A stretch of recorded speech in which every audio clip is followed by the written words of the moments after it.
নারায়ণগঞ্জের সন্তান হিসেবে বিভিন্ন সময় ইসলামের পক্ষে কথা বলতে গিয়ে আমাকে অনেক কথা বলতে হয়, কার বিরুদ্ধে সেগুলি আমি দেখি না।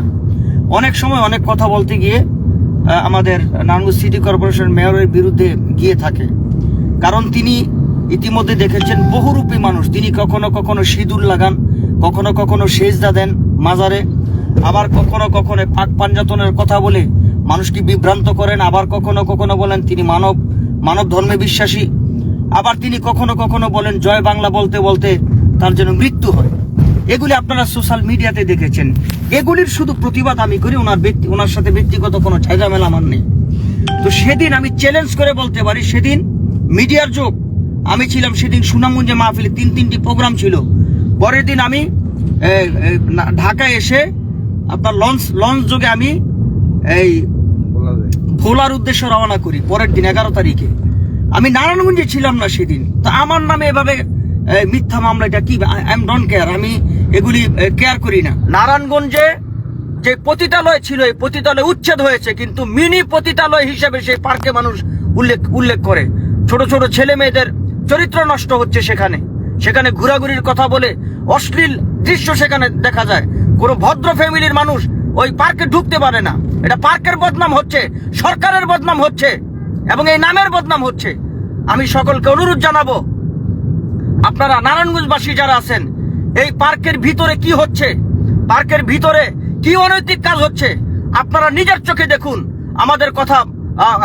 আমাদের কথা শোনা লাগবে না, আপনারা নিজেরা সেখানে গিয়ে দেখুন সেখানে কি হয়েছে, কেন মুসল্লিরা উত্তপ্ত হলো, কেন মুসল্লিরা ভাঙচুর করলো। সবচেয়ে মজার বিষয় হলো 95 বেশ যারা আমাদের পরিচিত অনেক লোক সেখানে ছিল, ওনারা বাহির থেকে চেয়ার টেবিল ভাড়া করেছে, তারপরে সাউন্ড সিস্টেম, এরপরে এলইডি এগুলি ভাড়া করেছে। আমরা যতটুকু শুনেছি তারা এগুলির ক্ষতিপূরণও দিচ্ছে। ক্ষতিপূরণ দেওয়ার পর আমাদের নামে কেন মামলা হলো? আসসালামু আলাইকুম ওয়া রাহমাতুল্লাহি ওয়া বারাকাতুহু। সম্মানিত ভিউয়ার্স, ফেসবুক বন্ধুগণ, যে যেখান থেকে দেখছেন সকলকে আন্তরিক ধন্যবাদ এবং মোবারকবাদ জানাচ্ছি। অত্যন্ত দুঃখ এবং পরিতাপের বিষয়, এই জিনিসটা আমাকে বলতেও লজ্জাবোধ করছে। নারায়ণগঞ্জ সিটি কর্পোরেশন কর্তৃক আমার বিরুদ্ধে একটি বানোয়াট, সাজানো এবং উদ্দেশ্যপ্রণোদিত মিথ্যা মামলা দায়ের করেছেন। ঘটনাটি ঘটেছে 10ই ফেব্রুয়ারি, আমি যখন সুনামগঞ্জে মাহফিলে ছিলাম। ডিআইটি মসজিদের সামনে রাসেল পার্ক আছে সিটি কর্পোরেশনের, সেই সিটি কর্পোরেশন রাসেল পার্ক, এটা আমাদের মেয়র মহোদয়, মেয়র আইবির ভাই বেরাদাররা এটা পরিচালনা করেন ব্যবসায়িক প্রতিষ্ঠান হিসেবে। আশেপাশে কিছু ফুটপাতের ব্যবসায়ী, ছোটখাটো ব্যবসায়ীরা ছিল, তাদেরকে উঠিয়ে দেওয়ার কারণে সেখানে আগে থেকে কিছু মানুষ তাদের বিরুদ্ধে ফুঁসে উঠেছিল। সর্বোপরি সেখানে সেই দিন যে ঘটনাটা ঘটেছিল, আপনার নারায়ণগঞ্জ এসএসসি 95 ব্যাচ, তারা তাদের বিদায়ী অনুষ্ঠান এবং তারা কনসার্টের আয়োজন করেছিলেন। তো নামাজের সময় অত্যন্ত বেশি সুরে সেখানে গান বাদ্য বাজানোর কারণে মুসল্লিদের, শুধু ডিআইটি মসজিদ না এবং আশেপাশে মসজিদের সমস্ত মুসল্লিদের নামাজের ব্যাঘাত ঘটেছিল, যার ফলে এশার নামাজের পরপরই মুসল্লিরা অতিষ্ঠ হয়ে এবং আশেপাশের লোকজন অতিষ্ঠ হয়ে সাথে সাথে সেই স্পটে গিয়ে ভাঙচুর চালায়, যেটাকে ঘন ভাঙচুর বলা হয়। আমরা পরবর্তীতে এটা শুনেছি এবং পত্রিকার মাধ্যমে দেখেছি, এবং পত্রপত্রিকায় নিউজটা যেন অন্যভাবে না হয় আগের থেকে সন্দেহ ছিল। রাত্রে খবর পাওয়ার পরে পত্রপত্রিকায় আমি সঠিক নিউজ করার জন্য অনুরোধ জানিয়েছিলাম, যেটা নিছক মুসল্লিদের উত্তপ্ত এবং মুসল্লিদের নামাজের ব্যাঘাত করার কারণে তারা এখানে ভাঙচুরটা চালিয়েছিলেন। এখন আমার প্রশ্ন হচ্ছে, নারায়ণগঞ্জে তো বহুত আলেম ওলামা আছে, আমার নামে মামলা দিলেন কেন? আমি বিভিন্ন সময় মেয়র আইবির সাথে আমার ব্যক্তিগত কোনো রেশারেশি নেই, তার সাথে আমার কোনো ঝামেলাও নেই, ব্যবসা বাণিজ্য নেই, কোনো কিছুই নেই। আমি একজন আলেম মানুষ, আমি একজন হুজুর মানুষ। নারায়ণগঞ্জের সন্তান হিসেবে বিভিন্ন সময় ইসলামের পক্ষে কথা বলতে গিয়ে আমাকে অনেক কথা বলতে হয়, কার বিরুদ্ধে সেগুলি আমি দেখি না। অনেক সময় অনেক কথা বলতে গিয়ে আমাদের নারায়ণগঞ্জ সিটি কর্পোরেশন মেয়রের বিরুদ্ধে গিয়ে থাকে, কারণ তিনি ইতিমধ্যে দেখেছেন বহুরূপী মানুষ। তিনি কখনো কখনো সিঁদুর লাগান, কখনো কখনো সেজদা দেন মাজারে, আবার কখনো কখনো পাক পাঞ্জাতনের কথা বলে মানুষকে বিভ্রান্ত করেন, আবার কখনো কখনো বলেন তিনি মানব ধর্মে বিশ্বাসী, আবার তিনি কখনো কখনো বলেন জয় বাংলা বলতে বলতে তার যেন মৃত্যু হয়।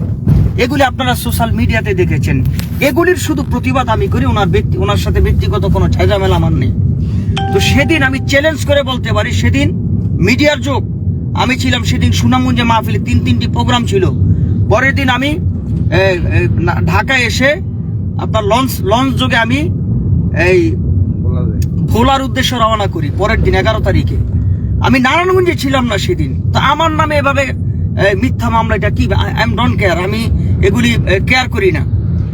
এখন আমাদের নারায়ণগঞ্জের মুরব্বী, নারায়ণগঞ্জের অভিভাবক, আমাদের ওলামা পরিষদ নারায়ণগঞ্জ জেলার সভাপতি, হেফাজত ইসলাম কেন্দ্রীয় কমিটির অন্যতম নায়েবে আমির এবং হেফাজত ইসলাম বাংলাদেশ নারায়ণগঞ্জ জেলার সম্মানিত সভাপতি, ডিআইটি মসজিদের খতিব, হাজিপাড়া মাদ্রাসার প্রিন্সিপাল, আমাদের সকলের মুরব্বী, নারায়ণগঞ্জের মুরব্বী, ওনার সাথে কিছুক্ষণ আগে পরামর্শ হয়েছে। আগামীকালকে আসর নামাজের পরে আমরা এর প্রতিবাদে একটি সাংবাদিক সম্মেলন করব। আমরা বিষয়টা আগে সাংবাদিকদের মাধ্যমে নারায়ণগঞ্জ এবং দেশবাসীকে জানাবো। এরপরে আমরা পরামর্শ করব, আমাদের মুরব্বীরা পরামর্শ করবেন, মুরব্বীরা পরামর্শ দিবেন, ওনারা সিদ্ধান্ত নেবেন যে আমরা পরবর্তী পদক্ষেপ কি নেওয়া যায়। আমি সকলকে উদাত্ত আহ্বান জানাচ্ছি, আমাদের আন্দোলনে সামিল হবেন। আরেকটি মেসেজ আপনাদেরকে না দিলেই নয়, যেই পার্কটির কথা আমরা বলতেছি, আজকের পর থেকে আমার আন্দোলন হবে ওই পার্কে কোনো অনৈতিক কাজ চলতে পারবে না। নারায়ণগঞ্জে যে পতিতালয় ছিল, এই পতিতালয় উচ্ছেদ হয়েছে, কিন্তু মিনি পতিতালয় হিসেবে সেই পার্কে মানুষ উল্লেখ করে। ছোট ছোট ছেলে মেয়েদের চরিত্র নষ্ট হচ্ছে সেখানে ঘোরাঘুরির কথা বলে অশ্লীল দৃশ্য সেখানে দেখা যায়। কোনো ভদ্র ফ্যামিলির মানুষ ওই পার্কে ঢুকতে পারে না। এটা পার্কের বদনাম হচ্ছে, সরকারের বদনাম হচ্ছে এবং এই নামের বদনাম হচ্ছে। আমি সকলকে অনুরোধ জানাবো, আপনারা নারায়ণগঞ্জবাসী যারা আছেন, এই পার্কের ভিতরে কি হচ্ছে, পার্কের ভিতরে কি অনৈতিক কাজ হচ্ছে, আপনারা নিজের চোখে দেখুন। আমাদের কথা শোনা লাগবে না, আপনারা নিজেরা সেখানে গিয়ে দেখুন সেখানে কি হয়েছে, কেন মুসল্লিরা উত্তপ্ত হলো, কেন মুসল্লিরা ভাঙচুর করলো। সবচেয়ে মজার বিষয় হলো 95 বেশ যারা আমাদের পরিচিত অনেক লোক সেখানে ছিল, ওনারা বাহির থেকে চেয়ার টেবিল ভাড়া করেছে, তারপরে সাউন্ড সিস্টেম, এরপরে এলইডি এগুলি ভাড়া করেছে।